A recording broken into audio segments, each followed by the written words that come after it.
The Birds, written in 1952 by Daphne du Maurier. On December the 3rd, the wind changed overnight and it was winter. Until then, the autumn had been mellow, soft.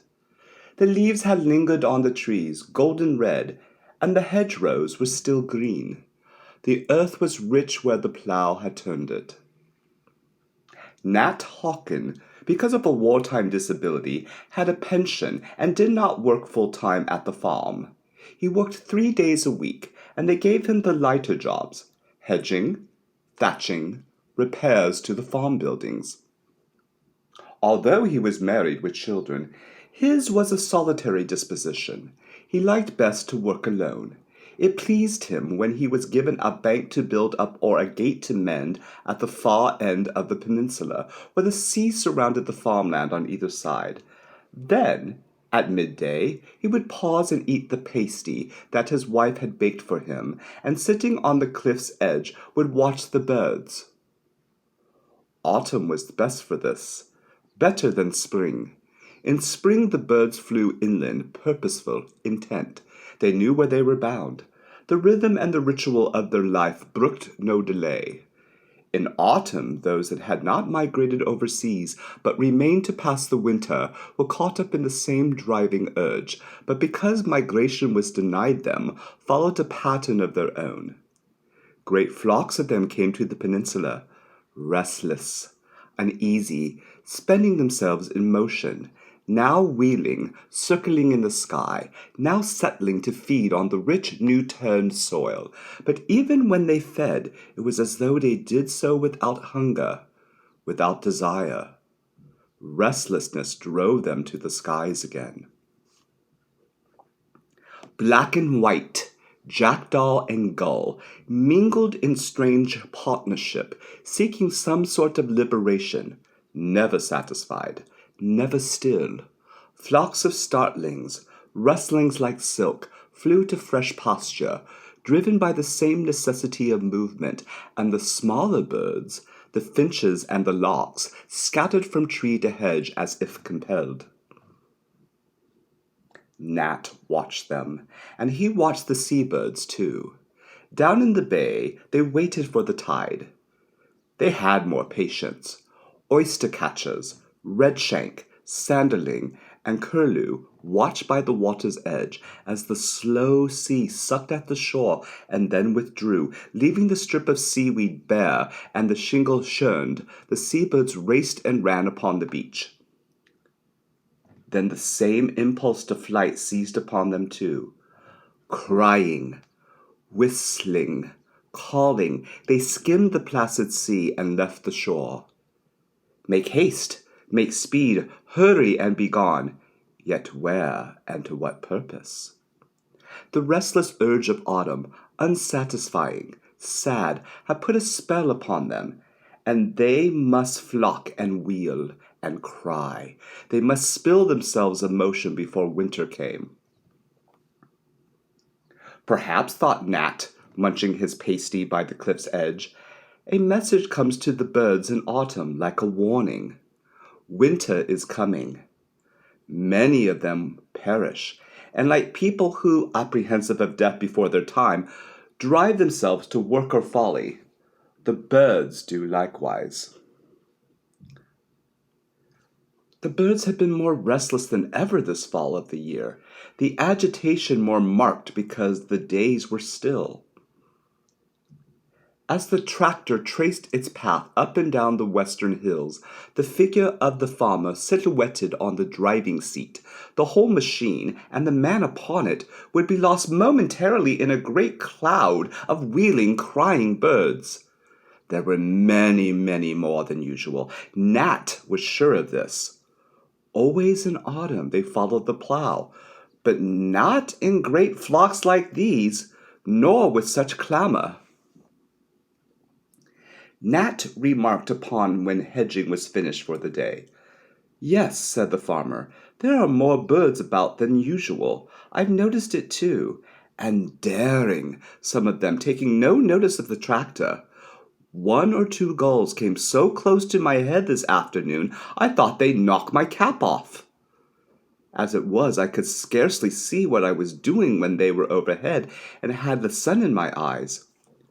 I have a notion the weather will change. It will be a hard winter. That's why the birds are restless." Nat, tramping home across the fields and down the lane to his cottage, saw the birds still flocking over the western hills in the last glow of the sun. No wind, and the grey sea calm and full. Campion in bloom, yet in the hedges and the air mild. The farmer was right, though, and it was the night that the weather turned. Nat's bedroom faced east. He woke just after 2 and heard the wind in the chimney. Not the storm and bluster of a southwesterly gale, bringing the rain, but east wind, cold and dry. It sounded hollow in the chimney, and a loose slate rattled on the roof. Nat listened, and he could hear the sea roaring in the bay. Even the air in the small bedroom had turned chill. A draught came under the skirting of the door, blowing upon the bed. Nat drew the blanket around him, leaned closer to the back of his sleeping wife, and stayed wakeful, watchful, aware of misgiving without cause.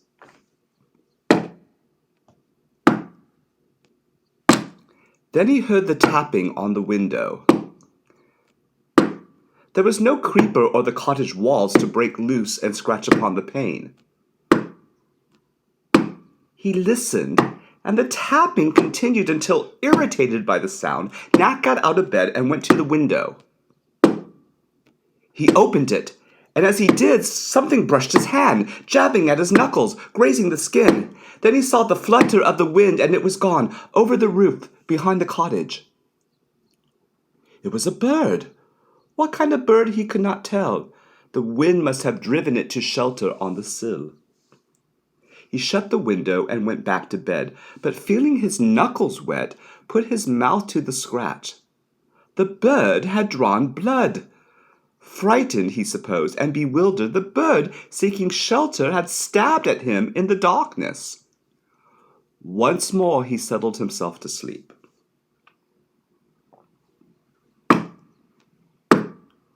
Presently, the tapping came again. This time more forceful, more insistent, and now his wife woke at the sound, and turning in the bed said to him, "Oh, see to the window, Nat, it's rattling." "I've already seen to it," he told her. "There's some birds there trying to get in. Can't you hear the wind? It's blowing from the east, driving the birds to shelter." "Oh, send them away," she said. "I can't sleep with that noise."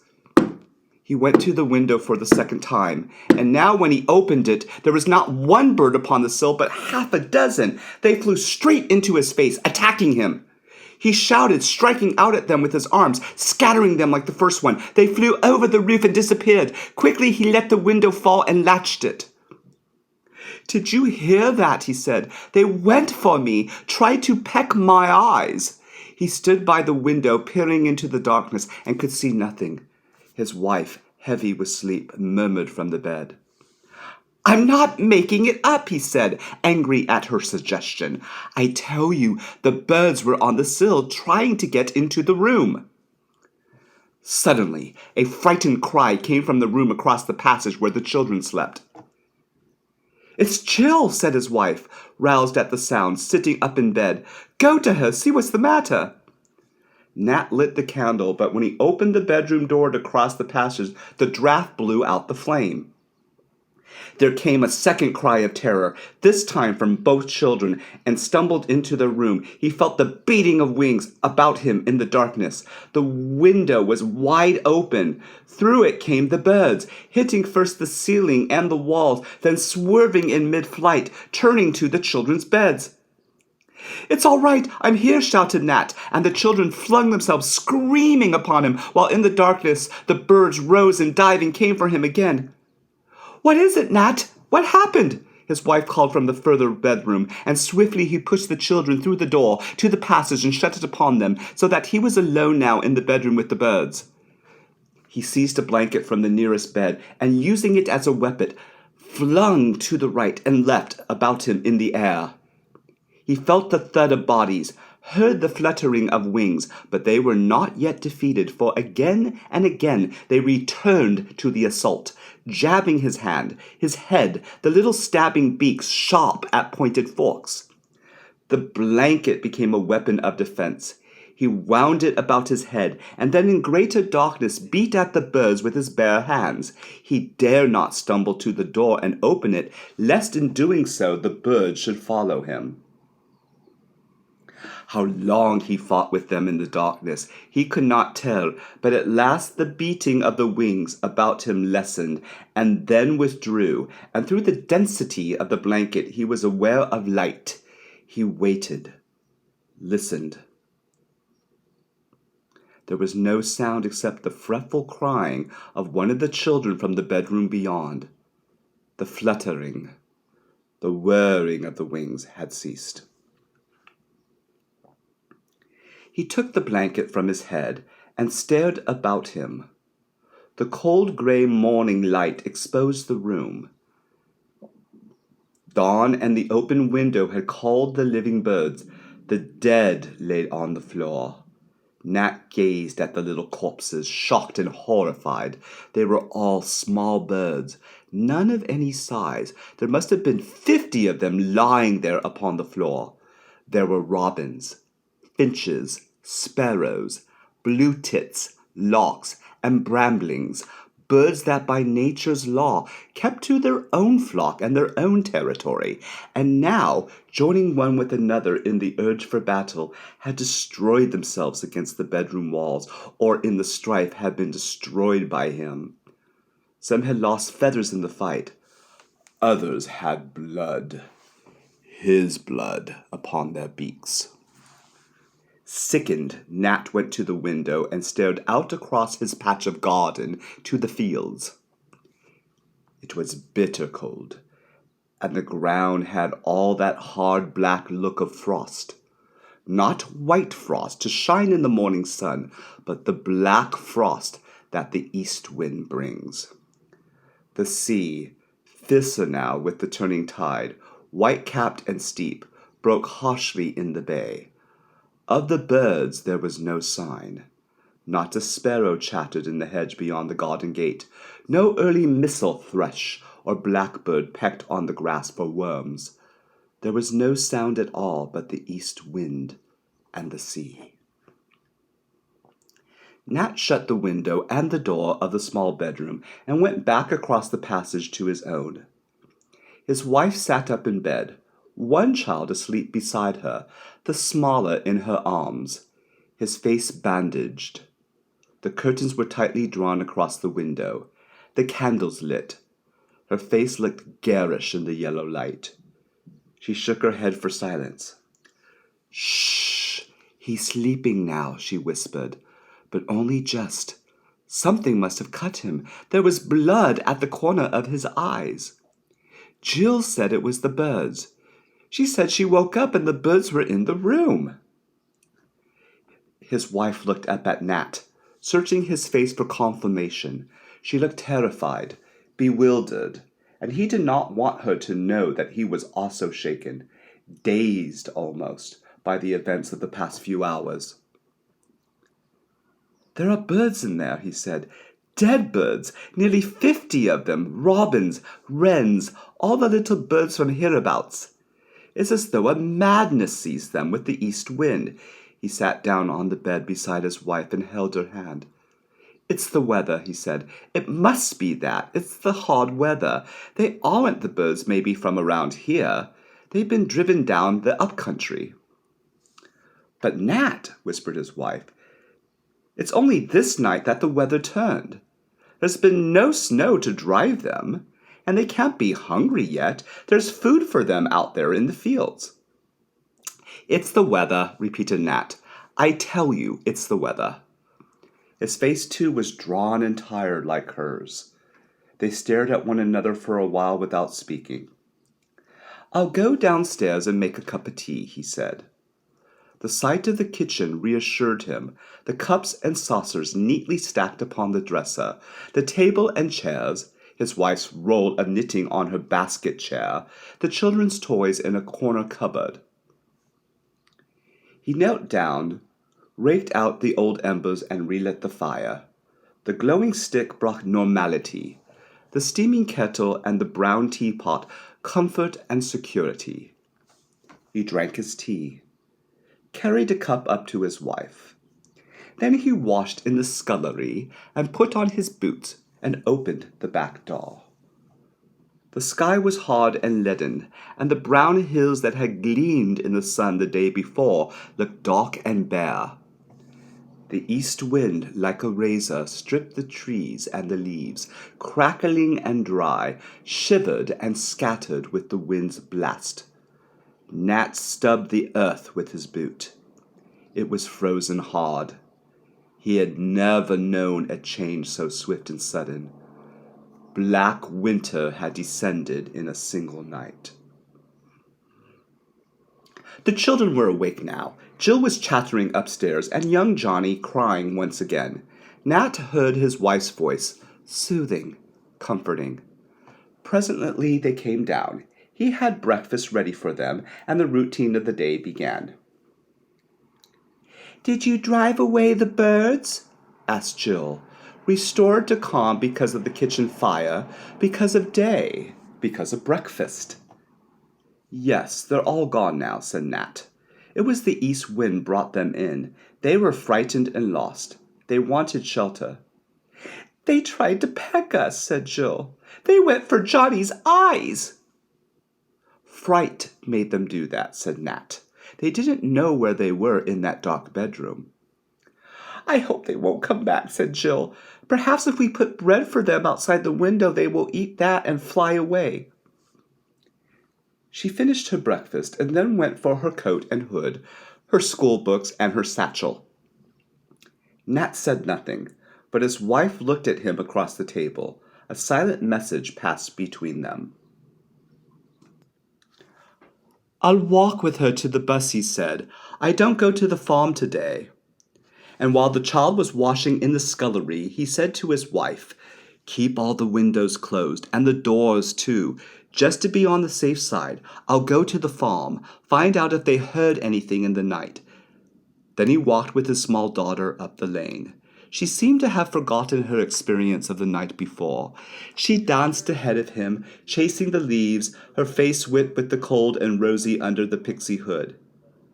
"Is it going to snow, Dad?" she said. "It's cold enough." He glanced up at the bleak sky, felt the wind tear at his shoulders.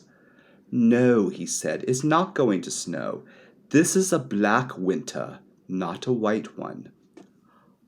All the while he searched the hedgerows for the birds, glanced over the top of them to the fields beyond, looked to the small wood above the farm where the rooks and jackdaws gathered. He saw none.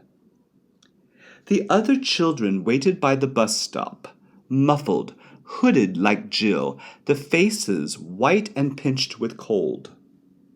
Jill ran to them waving. "My dad says it won't snow," she called. "It's going to be a black winter." She said nothing of the birds. She began to push and struggle with another little girl. The bus came ambling up the hill. Nat saw her onto it, then turned and walked back toward the farm. It was not his day for work, and he wanted to satisfy himself that all was well. Jim, the cowman, was clattering in the yard. "Boss around?" asked Nat. "Gone to market," said Jim. "It's Tuesday, isn't it?" He clumped off round the corner of a shed. He had no time for Nat. Nat was said to be superior, read books and the like. Nat had forgotten it was Tuesday. This showed how the events of the preceding night had shaken him. He went to the back door of the farmhouse and heard Mrs. Trigg singing in the kitchen, the wireless making a background to her song. "Are you the missus?" called out Nat. She came out to the door, beaming, broad, a good-tempered woman. "Oh, hello, Mr. Hawkins," she said. "Can you tell me where this cold is coming from? Is it Russia? I've never seen such a change. And it's going on, the wireless say. Something to do with the Arctic Circle." "We didn't turn on the wireless this morning," said Nat. "Fact is, we had trouble in the night." "Kitty's poorly?" No, he hardly knew how to explain it. Now in daylight, the battle of the birds would sound absurd. He tried to tell Mrs. Trigg what had happened, but he could see from her eyes that she thought his story was the result of a nightmare. "Surely they were real birds," she said, smiling, "with proper feathers and all. Not the funny-shaped kind that men see after closing hours on a Saturday night." "Mrs. Trigg," he said, "there are 50 dead birds, robins, wrens, and such lying low on the floor of the children's bedroom. They went for me. They tried to go for young Johnny's eyes." Mrs. Trigg stared at him doubtfully. "Well, there now," she answered. "I suppose the weather brought them. Once in the bedroom, they wouldn't know where they were, too. Foreign birds, maybe, from the Arctic Circle." "No," said Nat. "They were birds you see about here every day." "Funny thing," said Mrs. Trigg. "No explaining it, really. You ought to write up and ask the Guardian. They've had some answer for it. Well, I must be getting on." She nodded, smiled, and went back into the kitchen. Nat, dissatisfied, turned to the farm gate. Had it not been for those corpses on the bedroom floor, which he must now collect and bury somewhere, he would have considered the tale exaggeration too. Jim was standing by the gate. "Had any trouble with the birds?" said Nat. "Birds? What birds?" "We got them up of our place last night. Scores of them came into the children's bedroom. Quite savage they were." "Oh?" It took time for anything to penetrate Jim's head. "Never heard of birds acting savage," he said in length. "They get tame, like sometimes I've seen them come to the windows for crumbs." "These birds last night weren't tame." "No? Cold, maybe. Hungry. You put out some crumbs?" Jim was no more interested than Mrs. Trigg had been. It was Nat, though, like air raids in the war. No one down this end of the country knew what the Plymouth folk had seen or suffered. You had to endure something yourself before it touched you. He walked back along the lane and crossed the stile to his cottage. He found his wife in the kitchen with young Johnny. "See anyone?" she asked. "Mrs. Trigg and Jim," he answered. "I don't think they believed me. Anyway, nothing wrong up there." "You might take the birds away," she said.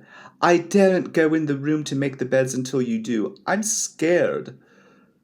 "Nothing to scare you now," said Nat. "They're dead, aren't they?" He went up with the sack and dropped the stiff bodies into it, one by one. Yes, there were 50 of them, all told. Just the ordinary common bird of the hedgerow, nothing as large even as thrush. It must have been fright that made them act the way they did. Blue tits, wrens. It was incredible to think of the power of their small beaks jabbing at his face and hands the night before. He took the sack out into the garden and was faced now with a fresh problem. The ground was too hard to dig. It was frozen solid. Yet no snow had fallen. Nothing had happened in the past hours but the coming of the east wind. It was unnatural, queer. The weather prophets must be right. The change was something connected with the Arctic Circle. The wind seemed to cut him to the bone, and he stood there uncertainly holding the sack. He could see the white-capped seas break down under the bay. He decided to take the birds to the shore and bury them. When he reached the beach below the headland, he could scarcely stand. The force of the east wind was so strong. It hurt to draw breath, and his bare hands were blue. Never had he known such cold, not in all the bad winters he could remember. It was low tide. He crunched his way over the shingle to the softest sand, and then, his back to the wind, ground a pit in the sand with his heel. He meant to drop the birds into it, but as he opened up the sack, the force of the wind carried them, lifted them, and though in flight again, they were blown away from him along the beach, tossed like feathers, spread and scattered, the body of 50 frozen birds. There was something ugly and horrifying in the sight. He did not like it. The dead birds were swept away from him by the wind. The tide will take them when it turns, he said to himself. He looked out to sea and watched the crested breakers, combing green. They rose stiffly, curled and broke again, and because it was ebb tide, the roar was distant, more remote, lacking the sound and thunder of the flood. Then he saw them, the gulls out there riding the sea. What he had thought at first to be the white caps of the waves were gulls. Hundreds, thousands, tens of thousands, they rose and fell in the trough of the sea, heads to the wind like a mighty fleet at anchor, waiting on the tide. To eastward and to the west the gulls were there. They stretched as far as his eyes could reach, in close formation, line upon line. Had the sea been still, they would have covered the bay like a white cloud, head to head, body packed to body. Only the east wind, whipping the sea to breakers, hid them from the shore. Nat turned, and leaving the beach, climbed the steep path home. Someone should know of this. Someone should be told.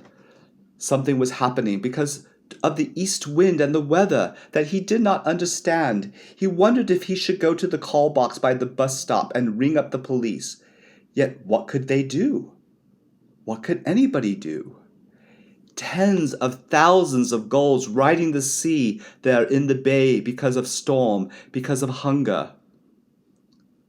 The police would think him mad or drunk, or take the statement from him with a great calm. Yeah, thank you. Yes, the matter has already been reported. The hard weather is driving the birds inland in great numbers. Nat looked up at him, still no sign of any other birds. Perhaps the cold had sent them from the up-country. As he drew near to the cottage, his wife came to meet him at the door. She called to him, excited. "Nat," she said, "it's on the wireless. They've just read out a special news bulletin. I've written it down." "What's on the wireless?" he said. "About the birds," she said. "It's not only here, it's everywhere. In London, all over our country, something has happened to the birds." Together they went into the kitchen. He read the piece of paper lying on the table. Statement from the Home Office at 11 a.m. today. Reports from all over the country are coming in hourly about the vast quantity of birds flocking above towns, villages, and outlying districts, causing obstruction and damage and even attacking individuals. It is though that the Arctic airstream at present covering the British Isles is causing birds to migrate south in immense numbers, and that intense hunger may drive these birds to actually attack human beings. Householders are warned to see their windows, doors, and chimneys and to take reasonable precautions for the safety of their children. A further statement will be issued later. A kind of excitement seized Nat. He looked at his wife in triumph. "There you are," he said. "Let's hope they'll hear that at the farm. Mrs. Trigg will know it wasn't any story. It's true. All over the country. I've been telling myself all morning there's something wrong. And just now down on the beach I looked out to sea and there are gulls. Thousands of them. Tens of thousands. You couldn't put a pin between their heads. And they're all out there, riding on the sea, waiting." "What are they waiting for, Nat?" she asked. He stared at her, then looked down again at the piece of paper. "I don't know," he said slowly. "It says here the birds are hungry." He went over to the drawer where he kept his hammer and tools. "What are you going to do, Nat?" "See to the windows and the chimneys too, like they'll tell you." "You think they would break in with the windows shut? Those sparrows and robins and such?" "Why, how could they?" He did not answer. He was not thinking of the robins and the sparrows. He was thinking of the gulls. He went upstairs and worked there the rest of the morning, boarding the windows of the bedrooms and filling up the chimney bases. Good that it was his free day and he was not working at the farm. It reminded him of the old days, at the beginning of the war. He was not married then, and he had made all the blackout boards for his mother's house in Plymouth. Made the skelter, too, and the shelter. Now that it has been of any use when the moment came, he wondered if they would take these precautions up at the farm. He doubted it. Too easy-going, Harry Trigg and his missus. Maybe they laugh at the whole thing, go off to a dance, or a whist drive. "Dinner's ready," she called him from the kitchen. "All right, coming down." He was pleased with his handiwork. The frames fitted nicely over the little panes at the bases of the chimneys. When dinner was over and his wife was washing up, Nat switched on the 1 o'clock news. The same announcement was repeated, the one which she had taken down during the morning, but the news bulletin enlarged upon it. "The flocks of birds have caused a dislocation in all areas," read the announcer, "and in London the sky was so dense at 10 o'clock this morning that it seemed as if the city was covered by a vast black cloud. The birds settled on rooftops, on window ledges, and on chimneys. The species included blackbird, thrush, the common house sparrow, and, as might be expected in the metropolis, a vast quantity of pigeons and starlings, and the frequenter of the London River, the black-headed gull. The sight had been so unusual that traffic came to a standstill in many thoroughfares. Work was abandoned in shops and offices, and the streets and pavements were crowded with people standing about to watch the birds. Various incidents were recounted, the suspected reason of cold and hunger stated again, and warnings to householders repeated. The announcer's voice was smooth and suave. Nat had the impression that this man, in particular, treated the whole business as he would an elaborate joke. There would be others like him, hundreds of them, who did not know what it was to struggle in darkness with a flock of birds. There would be parties tonight in London, like the ones they gave on election nights. People standing about, shouting and laughing, getting drunk. "Come, Owen, let's go watch the birds!" Oh, Nat switched off the wireless. He got up and started work on the kitchen windows. His wife watched him, young Johnny at her heels. "What boards? For down here, too? Why, I'll have to light up before 3 o'clock. I see no call for boards down here." "Better to be sure than sorry," answered Nat. "I'm not going to take any chances." "What they ought to do," she asked, "is to call the army out and shoot those birds. That would soon scare them off." "Let them try," said Nat. "How they set about it?" "They have armies to the docks," she answered. "Where the dockers strike, the soldiers go down and unload the ships." "Yes," said Nat, "and the population of London is 8 million or more. Think of all the buildings, all the flats and houses. Do you think they've enough soldiers to go around shooting birds from every roof?" "Oh, I don't know, but something should be done. They ought to do something." Nat thought to himself that they were no doubt considering the problem at the very moment, but whatever they decided to do in London and the big cities would not help the people here 300 miles away. Each householder must look after his own. "How are we off for food?" he said. "Now, Nat, whatever next?" "Never mind. What have you got in the larder?" "It's shopping day tomorrow, you know that. I don't keep uncooked food hanging about. It goes off. Butcher doesn't call till the day after, but I can bring back something when I go in tomorrow." Nat did not want to scare her. He thought it possible that she might not go to town tomorrow. He looked in the larder for himself, and in the cupboard where she kept her tins. They would do for a couple of days. Bread was low. "What about the baker?" "He comes tomorrow, too." He saw she had flour. If the baker did not call, she had enough to bake 1 loaf. We'd be better off in the old days, he said, when the women baked twice a week and had a pilchard salt, and there was food for a family to last a siege if need be. I've tried the children with tinned fish. They don't like it, she said. Nat went on hammering the boards across the kitchen windows. Candles. They were low in candles, too. They must be enough things she meant to buy tomorrow. Well, it could not be helped.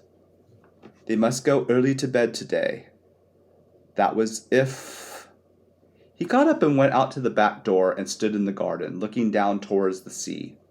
There had been no sun all day, and now at barely 3 o'clock a kind of darkness had already come to the sky, sullen, heavy, colorless like salt. He could hear the vicious sea drumming on the rocks. He walked down the path halfway to the beach, and then he stopped. He could see the tide had turned.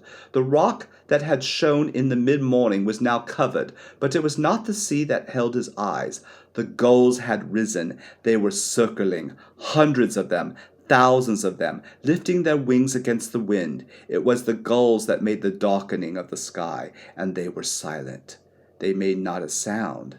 They just went on soaring and circling, rising, falling, trying their strength against the wind.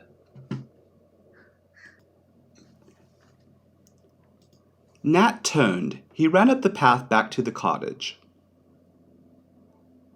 I'm going for Jill, he said. I'll wait for her at the bus stop. What's the matter? Asked his wife. You've gone quite right. Keep Johnny inside, he said. Keep the door shut. Light up now and draw the curtains. It's only just gone 3, she said. Never mind. Do what I tell you. He looked inside the tool shed outside the back door. Nothing there of much use. A spade was too heavy, and a fork no good. He took the hoe. It was the only possible tool, and light enough to carry. He started walking up the lane to the bus stop, and now and again glanced back over his shoulder. The gulls had risen higher now. Their circles were broader, wider. They were spreading out in a huge formation across the sky. He hurried on. Although he knew the bus would not come to the top of the hill before 4 o'clock, he had to hurry. He passed no one on the way. He was glad of this. No time to stop and chatter. At the top of the hill he waited. He was much too soon. There was half an hour still to go. The east wind came whipping across the fields from the higher ground. He stamped his feet and blew upon his hands. In the distance he could see the clay hills, white and clean against the heavy pallor of the sky. Something black rose from behind them, like a smudge at first, then widening, becoming deeper, and the smudge became a cloud, and then the cloud divided again into 5 other clouds spreading north, east, south, and west, and they were not clouds at all. They were birds. He watched them travel across the sky as one section passed overhead. Within 200 or 300 feet of him, he knew from their speed they were bound inland, up country. They had no business with the people here on the peninsula. They were rooks, crows, jackdaws, magpies, jays, all birds that usually preyed upon the smaller species, but this afternoon they were bound on some other mission. They've been given the towns, thought Nat. They know what they have to do. We don't matter so much here. The gulls will serve for us. The others go to the towns. He went to the call box, stepped inside and lifted the receiver. The exchange would do. They would pass the message on. I'm speaking from the highway, he said, by the bus stop. I want to report large formations of birds traveling up country. The gulls are also forming in the bay. All right, answered the voice, laconic, weary. You'll be sure and pass this message on to the proper quarter. Yes, impatient now, fed up. The buzzing note resumed. Ugh, she's another, thought Nat. She doesn't care. Maybe she had to answer calls all day. She hopes to go to the pictures tonight. She'll squeeze some fellow's hand and point up at the sky and say, Look at all them birds. She doesn't care. The bus came lumbering up the hill. Jill climbed out, and 3 or 4 other children. The bus went on toward the town.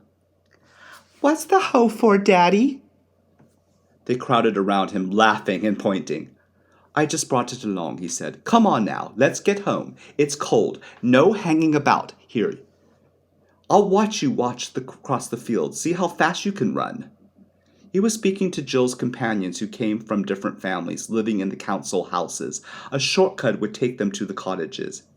"But we want to play a bit in the lane," said one of them. "No, you don't. You go off home or I'll tell your mommy." They whispered to one another, round-eyed, then scuttered, off across the fields. Jill stared at her father, her mother sullen. "We always play in the lane," she said. "Not today you don't," he said. "Come on now, no dawdling." He could see the gulls now, circling the fields, coming in toward the land, still silent, still no sound. "Look, Dad! Look over there! Look at all the gulls!" "Yes, hurry now." "But where are they flying to? Where are they going?" "Up country, I dare say, where it's warmer."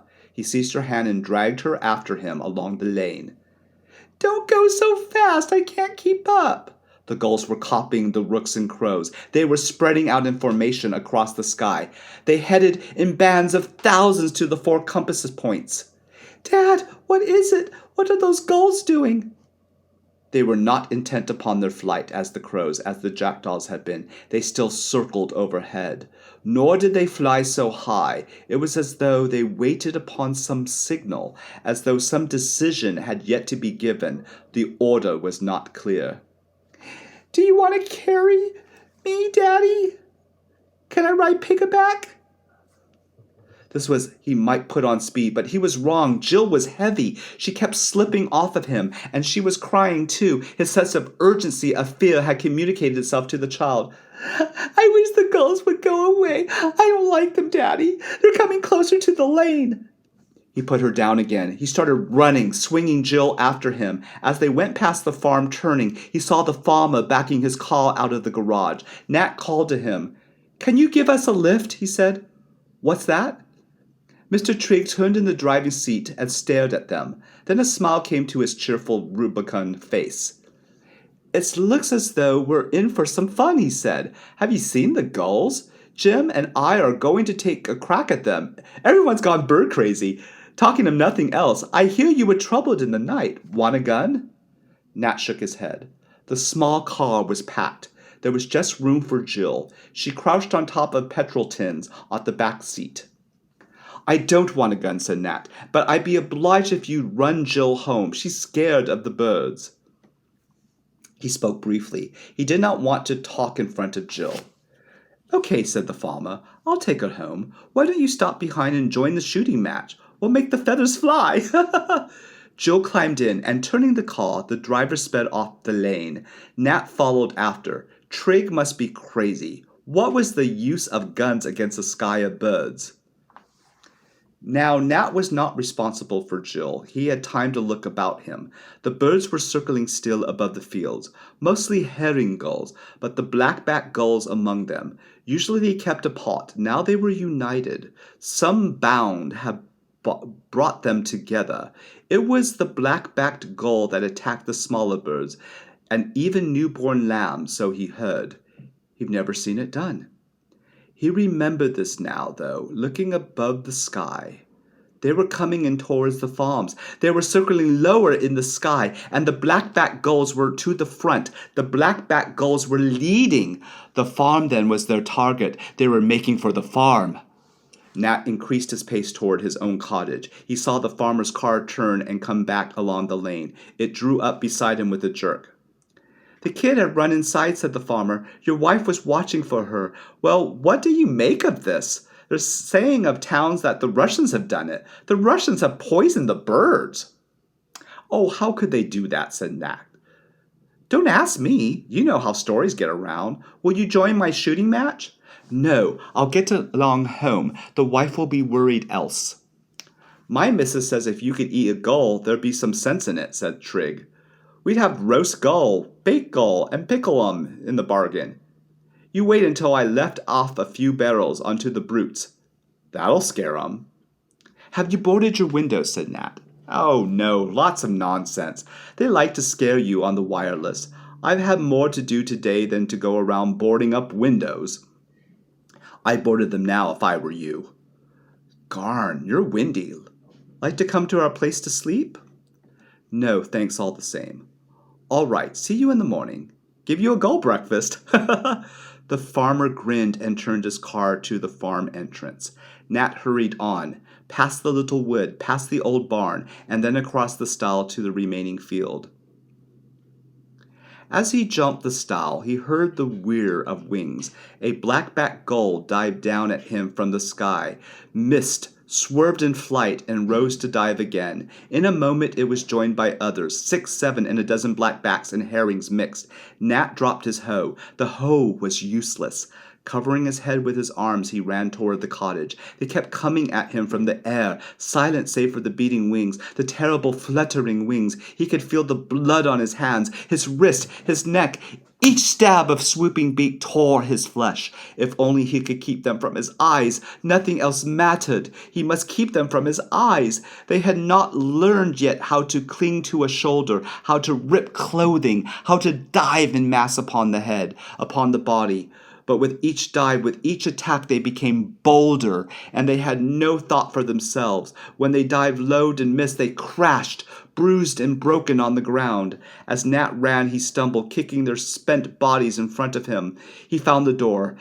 He hammered upon it with his bleeding hands. Because of the boarded windows, no light shone. Everything was dark. "Let me in!" he shouted. "It's Nat!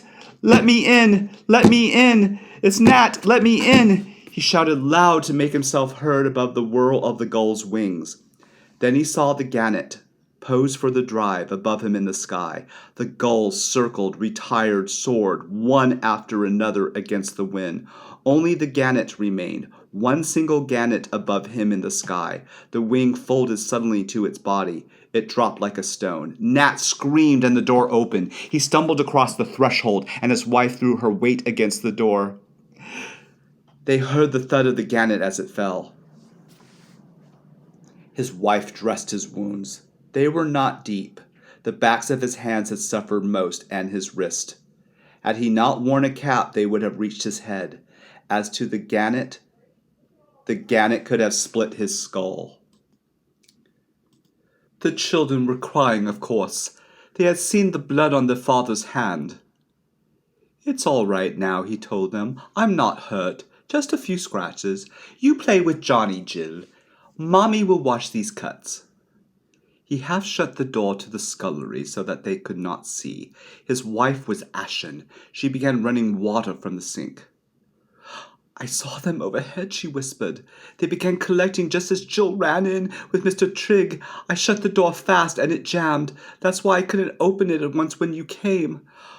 "Thank God they waited for me," he said. "Jill would have fallen at once. One bird alone would have done it."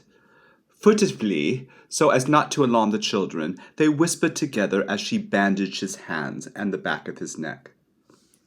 "They're flying inland," he said. "Thousands of them. Rooks, crows, all the bigger birds. I saw them from the bus stop. They're making for the towns." "But what can they do, Nat?" "They'll attack! Go for everyone out in the streets. Then they'll try the windows, the chimneys." "Well, why don't the authorities do something? Why don't they get the army, get machine guns, anything?" "There's been no time. Nobody's prepared. We'll hear what they have to say at the 6 o'clock news." Nat went back into the kitchen, followed by his wife. Johnny was playing quietly on the floor. Only Jill looked anxious. "I can hear the birds," she said. "Listen, Daddy." Nat listened. Muffled sounds came from the windows, from the door. Wings brushed the surface, sliding, scraping, seeking a way of entry. The sound of many bodies pressed together, shuffling on the sills. Now and again came a thud, a crash, as some birds dived and fell. Some of them will kill themselves that way, he thought, but not enough. Never enough. "All right," he said aloud. "I've got boards over the windows, Jill. The birds can't get in." He went and examined all the windows. His work had been thorough. Every gap was closed. He would make extra certain, however. He found wedges, pieces of old tin, strips of wood and metal, and fastened them at the sides to reinforce the boards. His hammering helped to deafen the sound of the birds, the shuffling, the tapping, and more ominous. He did not want his wife or the children to hear it, the splinter of cracked glass. "Turn on the wireless," he said. "Let's have the wireless." This would drown the sound also. He went upstairs to the bedrooms and reinforced the windows there. Now he could hear the birds on the roof, the scraping of claws, a sliding, jostling sound. He decided they must sleep in the kitchen. Keep up the fire. Bring down the mattresses and lay them out on the floor. He was afraid of the bedroom chimneys. The boards he had placed at the chimney base might give way. In the kitchen they would be safe because of the fire. He would have to make a joke of it. Pretend to the children they were just playing at camp. If the worst happened and the birds forced an entry down the bedroom chimneys, it would be hours, days perhaps, before they could break down the doors. The birds would be imprisoned in the bedrooms. They could do no harm there. Crowded together, they must stifle and die. He began to bring the mattresses downstairs. At the sight of them, his wife's eyes widened in apprehension. She thought the birds had already broken in upstairs. "All right," he said cheerfully. "We'll all sleep together in the kitchen tonight. More cozy here by the fire. Then we shan't be worried by those silly old birds tapping at the windows." He made the children help him rearrange the furniture, and he took the precaution of moving the dresser with his wife's help across the window. It fitted well. It was an added safeguard. The mattresses could now be laid, one beside the other against the walls where the dresser had stood. "We're safe enough now," he thought. "We're snug and tight, like an air raid shelter. We can hold on. It's just the food that worries me. Food and coal for the fire. We've enough for 2 or 3 days, not more. By that time, well, no use thinking ahead as far as that." And they'd be given directions on the wireless. People would be told what to do, and now in the midst of many problems, he realized that it was dance music only coming over the air, not the children's hour as it should have been. He glanced at the dial. Yes, they were on the home service all right, dance records. He switched to the light program. He knew the reason. The usual programs had been abandoned. This only happened at exceptional times, elections and such. He tried to remember if this had happened in the war, during the heavy raids on London. But of course the BBC 10 was not stationed in London during the war. The programs were broadcast from other temporary quarters. "We're better off here," he thought. "We're better off here in the kitchen with the windows and the doors boarded than they are up in the towns. Thank God we're not in the towns." At 6 o'clock the record ceased. The time signal was given. No matter if it scared the children, he must hear the news. There was a pause after the Pips 11. Then the announcer spoke. His voice was solemn, grave, quite different from midday. "This is London," he said. "A national emergency was proclaimed at 4 o'clock this afternoon.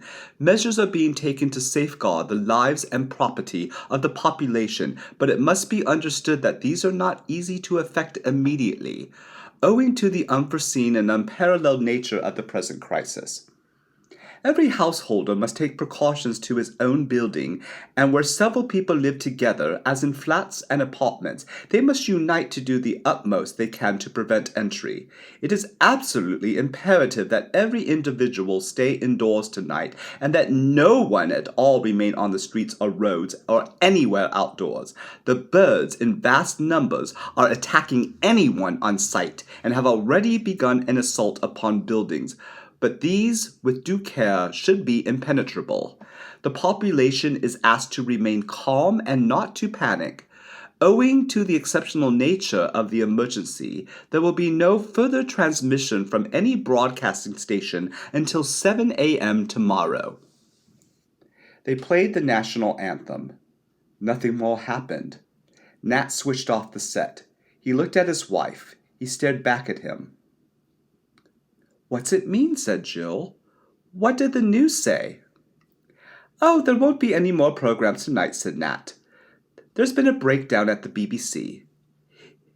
Is it the birds? Asked Jill. Have the birds done it?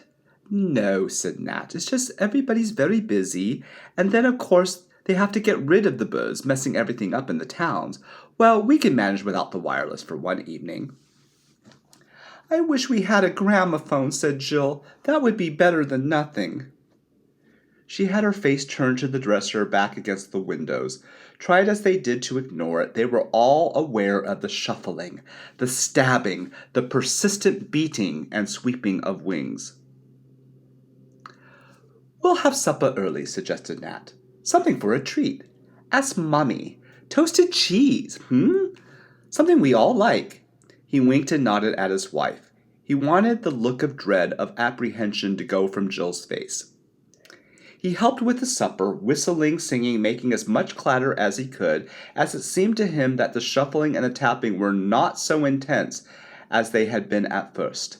Presently he went up to the bedrooms and listened. He no longer heard the jostling for place upon the roof. They've got reasoning powers, he thought. They know it's hard to break in here. They'll try elsewhere. They won't waste their time with us. Supper passed without an incident. And then when they were clearing away, they heard a new sound, droning, familiar, a sound they all knew and understood. His wife looked up at him, her face alit. It's planes, she said. They're sending out planes after the birds. That's what I said they ought to do all along. That will get them. Isn't that gunfire? Can't you hear guns? It might be gunfire. Might be gunfire. It might be gunfire out at sea. Nat could not tell. Big naval guns might have an effect upon the gulls out at sea, but the gulls were inland now. The guns couldn't shell the shore because of the population. It's good, isn't it, said the wife, to hear the planes. And Jill, catching her enthusiasm, jumped up and down with Johnny. The planes will get the birds! Yay! The planes will shoot them! Just then, they heard a crash about 2 miles distant, followed by a second, then a third. The droning became more distant, passed away out to sea. What was that? Asked his wife. Were they dropping bombs on the birds? I don't know, answered Nat. I don't think so. He did not want to tell her that the sound that they had heard was the crashing of aircraft. It was as he had no doubt a venture to the passive authorities to send out reconnaissance forces, but they might not know the venture was suicidal. What could aircraft do against all these birds that flung themselves to death against propellers and fuselage, but hurtled to the ground themselves? This was being tried now, he supposed, over the whole country, at any cost. Somehow high up, and lost his head. Where have the planes gone, Daddy? Asked Jill. Back to base, he said. Come on now. Time to tuck down for bed. And kept his wife occupied undressing the children before the fire, seeing to the bedding, one thing and another, while he went round the cottage again, making sure that nothing had worked loose. There was no further drone of aircraft, and the naval guns had ceased. Waste of life and effort, Nat said to himself. We can't destroy enough of them that way. Cost is too heavy. There's always gas. Maybe they'll try spraying with gas, mustard gas. We'll be warned first, of course, if they do. There's one thing the best brains of the countries will do one night.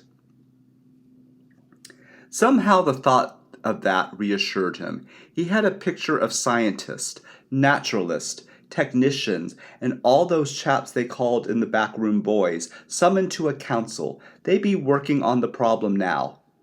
This was not a job for the government, for the chief of staffs. They would merely carry out the orders of the scientists. They'll have to be ruthless, he thought. Where's the troubles worse? They'll have to risk more lives if they use gas. All the livestock, too, and the soil, all contaminated. As long as everyone doesn't panic, that's the trouble. People panicking lose their heads. The BBC was right to warn us of that.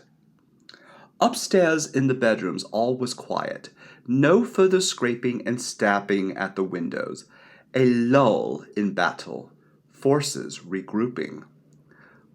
Wasn't that what they called it in old wartime bulletins? The wind hadn't dropped, though. He could still hear it roaring in the chimneys, and the sea breaking down on the shore. Then he remembered the tide. The tide would be on the turn. Maybe the lull in battle was because of the tide.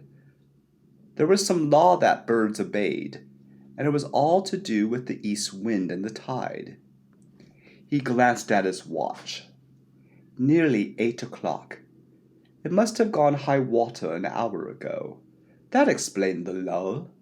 The birds attacked with the flood tide. It might not work that way inland, up country, but it seemed as if it was so this way through the coast. He reckoned the time limit in his head. They had 6 hours to go without attack. When the tide turned again around 1:20 in the morning, the birds would come back. There were 2 things he could do.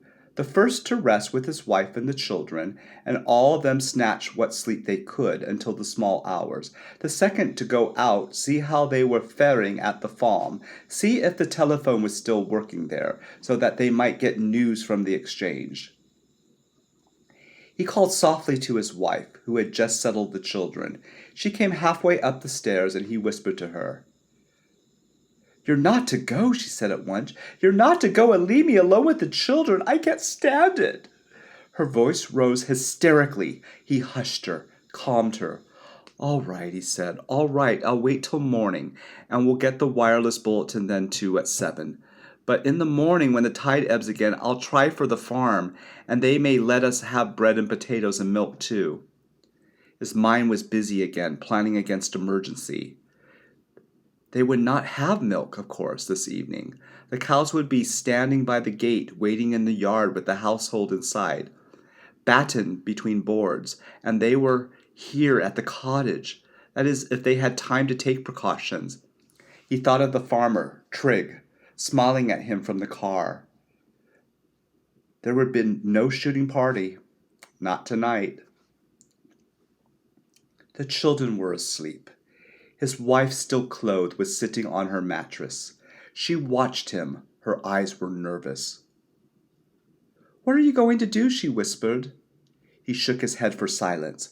Softly, stealthily, he opened the back door and looked outside. It was pitch dark.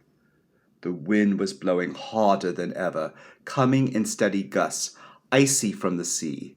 He kicked at the step outside the door. It was heaped with birds. There were dead birds everywhere, under the windows, against the walls. These were the suicide, the divers, the one with broken necks. Wherever he looked, he saw dead birds. No trace of the living. The living had flown seaward with the turn of the tide. The gulls would be riding the seas now, as they had done in the forenoon. In the far distance on the hill, where the tractor had been 2 days before, something was burning. One of the aircraft that had crashed, the fire, fanned by the wind, had set light to a stack. He looked at the bodies of the birds, and he had a notion that if he heaped them one upon the other on the windsills, they would have made added protection for the next attack. Not much perhaps, but something. The bodies would have to be clawed and pecked and dragged aside before the living birds could gain purchase on the sill and attack the panes. He set to work in the darkness. It was queer. He hated touching them. The bodies were still warm and bloody. The blood matted their feathers. He felt his stomach turn, but he went on with his work. He noticed grimly that every window pane was shattered. Only the boards had kept the birds from breaking in. He stuffed the cracked panes with bleeding bodies of the birds. When he had finished, he went back to the cottage. He barricaded the kitchen door, made it doubly secure. He took off his bandages, sticky with the bird's blood, not with his own cuts, and put on fresh plaster. His wife had made him cocoa, and he drank it thirstily. He was very tired. "All right," he said, smiling. "Don't worry. We'll get through." He lay down on his mattress and closed his eyes. He slept at once.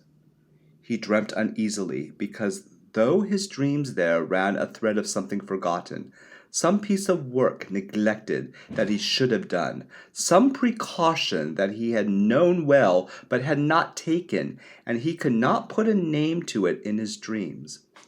It was connected in some way with the burning aircraft and the stack upon the hill. He went on sleeping, though. He did not awake. It was his wife shaking his shoulder that awoke him suddenly. "They've begun," she sobbed. "They're starting the last hour. I can't listen to it any longer. There's something smelling bad, too, something burning." Then he remembered. He had forgotten to make up the fire. It was smoldering near out. He got up swiftly and lit the lamp. The hammering had started at the windows and the doors, but it was not that minded now. It was the smell of singed feathers. The smell filled the kitchen. He knew at once what it was. The birds were coming down the chimney, squeezing their way down to the kitchen range. He got sticks and papers and put them on the embers, then reached for the can of paraffin. "Stand back," he shouted at his wife. "We've got to risk this." He threw the paraffin onto the fire. The flames roared up the pipes, and down upon the fire fell the scorched black bodies of the birds. The children woke crying. "What is it?" said Jill. "What happened?" Nat had no time to answer. He was raking the bodies from the chimney, clawing them out onto the floor. The flames still roared, and the danger of the chimney catching fire was one he had to take. The flames would send away the live birds from the chimney top. The lower joint was the difficult, though. This was choked with the smoldering, helpless bodies of the birds caught up fire. He scarcely heard the attacks and windows and the doors. Let them beat their wings, break their beaks, lose their lives in the attempt to force an entry into his home. They would not break it. He thanked God he had one of the old cottages with small windows, stout walls, not like the new council houses. Heaven help them up the lane in the new council houses. "Stop crying," he called to the children. "There's nothing to be afraid of. Stop crying." He went on raking at the burning, smoldering bodies as they fell into the fire. "This'll fetch 'em," he said to himself. "This draft and the flames together. We're all right. As long as the chimney doesn't catch, I ought to be shot for this. It's all my fault. Last thing I should have made up the fire. I knew there was something." Amidst the scratching and tearing and the window boards came the sudden, homely strikes of the kitchen clock. 3 a.m. A little more than 4 hours yet to go. He could not be sure of the exact time of high water. He reckoned it would not turn much before 7:30, 20 to 8. "Light up the premise," he said to his wife. "Make up some tea, and the kids some cocoa. No use sitting around doing nothing." This was the line. Keep her busy, and the children too. Move about, eat, drink, always best to be on the go. He waited by the range. The flames were dying, but no more blackened bodies fell from the chimney. He thrust his poker up as far as it could go, and found nothing. It was clear. The chimney was clear. He wiped the sweat from his forehead. "Come on now, Jill," he said. "Bring me some more sticks. We'll have a good fire going directly." She wouldn't come near him, though. She was staring at the heap of single bodies of the birds. "Never mind them," he said. "We'll put those in the passage when I've got the fire steady." The danger of the chimney was over. It could not happen again, not if the fire was kept burning day and night. "I'll have to get more fuel from the farm tomorrow," he thought. "This will never last. I'll manage, though. I can do all of that with the ebb tide. It can be worked. Fetch what we need. What the tide's turned. We've just got to adapt ourselves, that's all." They drank tea and cocoa and ate slices of bread and Bovril. "Only half a loaf left," Nat noticed. "Never mind, though. They get by." "Stop it," said young Johnny, pointing to the window with his spoons. "Stop it, you old birds." "That's right," said Nat, smiling. "We don't want the old beggars, do we? Had enough of them." They began to cheer when they heard the thud of the suicide birds. "There's another, Dad," cried Jill. "He's done again." "He has it," said Nat. "There he goes, the blighter." This was the way to face up to it. This was the spirit. If they could keep this up, hang on till 7 in the morning, when the first news bulletin came through, they would not have done too badly. "Give us a cigarette," he said to his wife. "A bit of smoke will clear away the smell of the scorched feathers." "There's only 2 left in the packet," she said. "I was going to buy you some from the co-op." "I'll have 1," he said. "T'other we'll keep for a rainy day." No sense trying to make the children rest. There was no rest to be got while the tapping and the scratching went outside the windows. He sat with one arm around his wife and the other around Jill, and Johnny on his mother's lap, and the blanket heaped upon them on the mattress. "You can't help admiring the beggars," he said. "They've got persistence. You think they tire of the game, but not a bit of it." Admiration was hard to sustain. The tapping went on, and new rasping notes struck Nat's ear as the thought of sharper beaks that hitherto had come to take over from its fellows. He tried to remember the names of the birds. He tried to think which species would go for this particular job. It was not the tap of a woodpecker. That would be light and frequent. This was more serious, because if it continued long, the wood would splinter, and the glass had done. Then he remembered the hawks. Could the hawks have taken over for the gulls? Were the buzzards now upon the sills, using talons as well as beaks? Hawks, buzzards, kestrels, falcons? He had forgotten the birds of prey. He had forgotten the griping power of the birds of prey. 3 hours to go. And while they waited, the sound of the splintering wood, the talons tearing at the wood. Nat looked upon him, seeing what furniture he could destroy to fortify the door. The windows were safe because of the dresser. He was not certain of the door. He went upstairs, but when he reached the landing, he paused and listened. There was a soft patter on the floor of the children's bedroom. The birds had broken through. He put his ear to the door. No mistake. He could hear the rustling of wings and the light patter as they searched the floor. The other bedroom was still clear. He went into it and began bringing out the furniture to pile at the head of the stairs. Should the door of the children's bedroom go, it was a precaution. It might never be needed. He could not stack the furniture against the door because it opened inward. The only possible thing was to have it at the top of the stairs. "Come down, Nat! What are you doing?" called his wife. "I won't be long," he shouted, "just making everything ship-shape up here." He did not want her to come. He did not want her to hear the pattering of the feet in the children's bedroom, the brushing of those wings against the door. At 5:30, he suggested breakfast, bacon and fried bread, if only to stop the growing looks of panic in his wife's eyes and to calm the fretful children. She did not know about the birds upstairs. The bedroom luckily was not over the kitchen. Had it been so, she could not have failed to hear the sound of them up there, tapping the boards, and the silly senseless thuds of the suicide birds, the death and glory bows, who flew into the bedroom, smashing their heads against the walls. He knew them of old, the herring gulls. They had no brains. The black backs were different. They knew what they were doing. So did the buzzards and the hawks. He found himself watching the clock, gazed at the hands that went so slow around the dial. If his theory was not correct, if the attack did not cease with the turn of the tide, he knew they were beaten. They could not continue through the long day without air, without rest, without more fuel, without his mind raced. He knew there were so many things that needed to withstand siege. They were not fully prepared.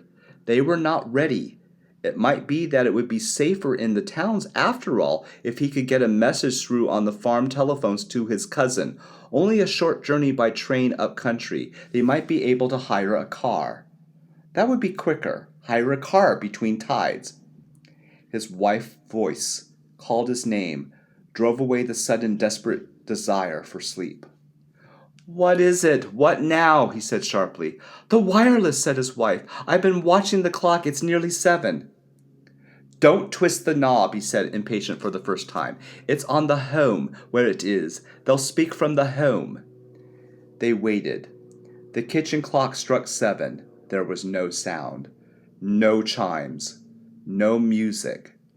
They waited until 1/4 past, switching to the light. The result was the same. No news bulletins came through. "We've heard wrong," he said. "They won't be broadcasting until 8 o'clock." They left it switched on, and Nat thought of the battery, wondering how much power was left in it. It was generally recharged when his wife went shopping in the town. If the battery failed, they would not hear the instructions. "It's getting light," whispered his wife. "I can't see it, but I can feel it, and the birds aren't hammering so loud." She was right. The rasping, tearing sounds grew fainter every moment. So did the shuffling, the jostling for place upon the sills. The tide was on the turn. By 8 there was no sound at all, only the wind. The children, lulled at last by the stillness, fell asleep. At 8:30, Nat switched the wireless off. "What are you doing?" "We'll miss the news," said the wife. "There isn't going to be any news," said Nat. "We've got to depend upon ourselves." He went to the door and slowly pulled away the barricade. He drew the bolts and kicked the bodies from the steps outside the door, breathed the cold air. He had 6 working hours before him, and he knew he must reserve his strength for the right things, not wasting it in any way. Food and light and fuel, these were the necessary things. If he could get them in sufficiency, they could endure another night. He stepped into the garden, and as he did so, he saw live, living birds. The gulls had gone to ride the sea, as they had done before. They sought seafood and the buoyancy of the tide before they returned to the attack. Not so the land birds. They waited and watched. Nat saw them on the hedgerows, on the soil, crowded in the trees, outside in the field. Line of birds, all still, doing nothing. He went to the end of his small garden. The birds did not move. They went on watching him. "I've got to get food," said Nat to himself. "I got to go to the farm to find food." He went back to the cottage. He saw the windows and the doors. He went upstairs and opened the children's bedroom. It was empty, except for dead birds on the floor. The living were out there in the garden and in the field. He went downstairs. "I'm going to the farm," he said. His wife clung to him. She had seen the living birds from the open door. "Take us with you," she begged. "We can't stay here alone. I'd rather die than stay here alone." He considered the matter. He nodded. "Come on, then," he said. "Bring baskets and Johnny's pram. We can load up with the pram." They dressed against the bitter wind. Wore gloves. They wore scarves. His wife put Johnny in the pram. Nat took Jill's hand. "The birds. They're all out there in the fields." "They won't hurt us," he said. "Not in the light." They started slowly walking across the field towards the stile, and the birds did not move. They waited, their heads turned to the wind. When they reached the turning to the farm, Nat stopped and told his wife to wait in the shelter of the hedge with the 2 children. "But I want to see Mrs. Trigg," she protested. "There's a lot of things we can borrow if they went to market yesterday, not only bread and—" "Wait here," Nat interrupted. "I'll be back in a moment." The cows were lowing, moving restlessly in the yard, and he could see a gap in the fence where the sheep had knocked their way through, to roam unchecked in the front garden before the farmhouse. No smoke came from the chimney. He was filled with misgiving. He did not want his wife or children to go down to the farm. "Don't give now," said Nat harshly. "Do what I say." She withdrew with the pram into the hedge, screening herself and the children from the wind. He went down along the farm. He pushed his way through the herd of bellowing cows, which turned this way and that, distressed their udders full. He saw the car standing by the gate, not pulled away from the garage. The windows of the farmhouse were smashed. There were many dead gulls lying in the yard and around the house. The living birds perched on the group of trees behind the farm and on the roof of the house. They were quite still. They just watched him. Jim's body lay in the yard, what was left of it.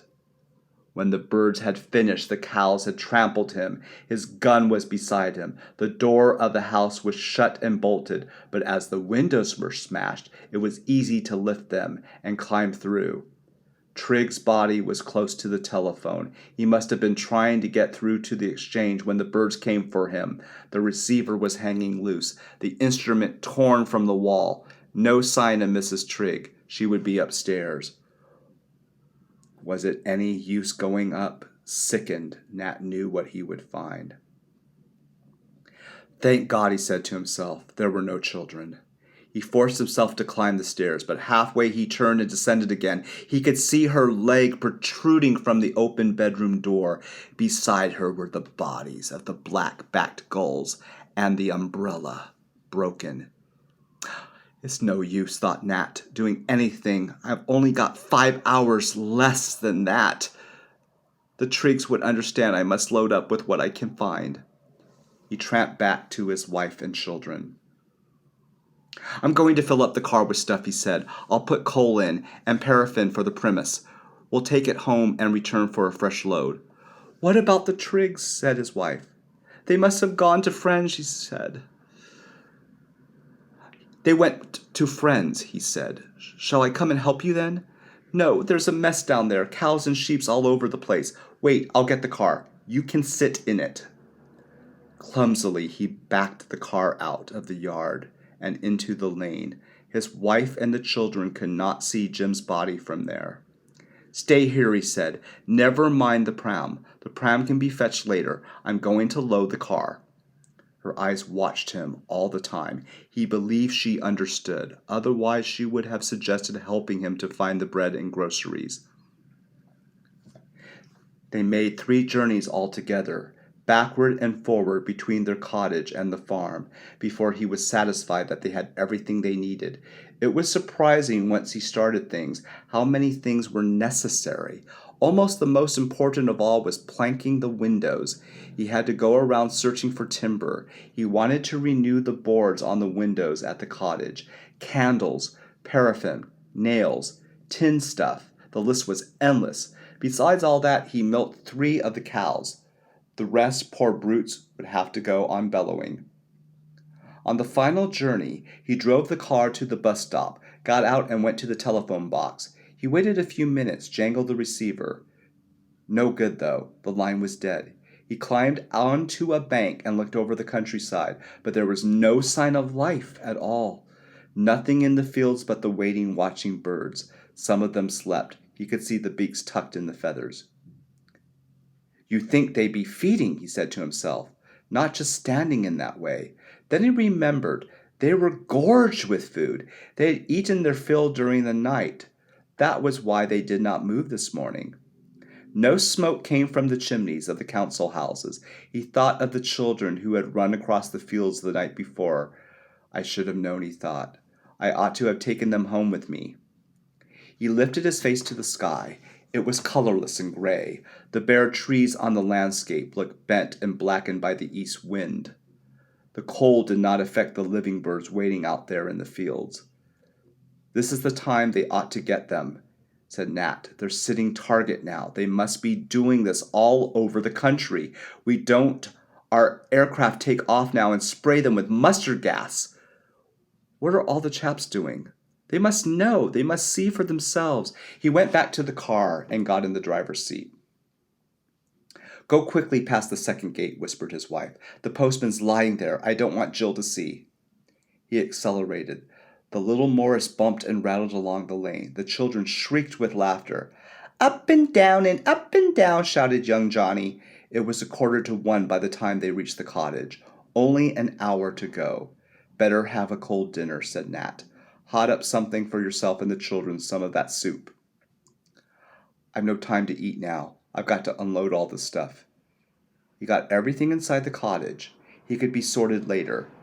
Give them all something to do during the long hours ahead. First he must see the windows and the doors. He went round the cottage methodically, testing every window and every door. He climbed until the roof also, and fixed boards across every chimney except the kitchen.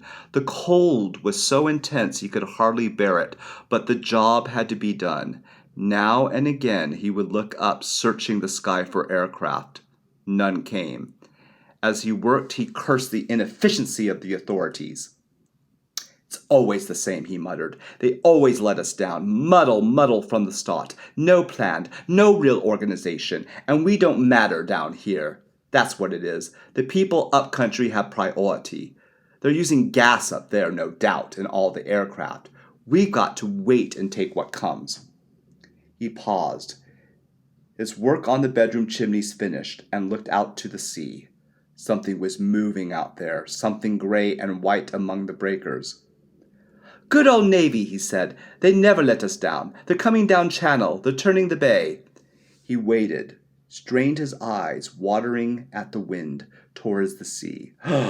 He was wrong, though. It was not ships. The Navy was not there. The gulls were rising from the sea. The massed flocks in the fields with ruffled feathers rose in formation from the ground, and wing to wing soared upward towards the sky.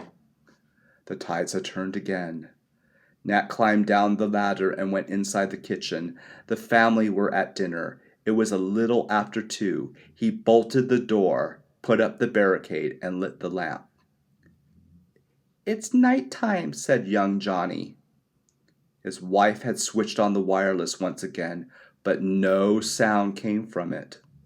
"I've been all around the dial," she said. "Foreign stations and that a lot. I can't get anything." "Maybe they have the same trouble," he said. "Maybe it's the same right all the way through Europe." She poured out a plateful of the Triggs soup, cut him a large slice of the Triggs bread, and spread their drippings upon it. They ate in silence. A piece of the drippings ran down Johnny's chin and fell onto the table. "Manners, Johnny," said Jill. "You shall learn to wipe your mouth."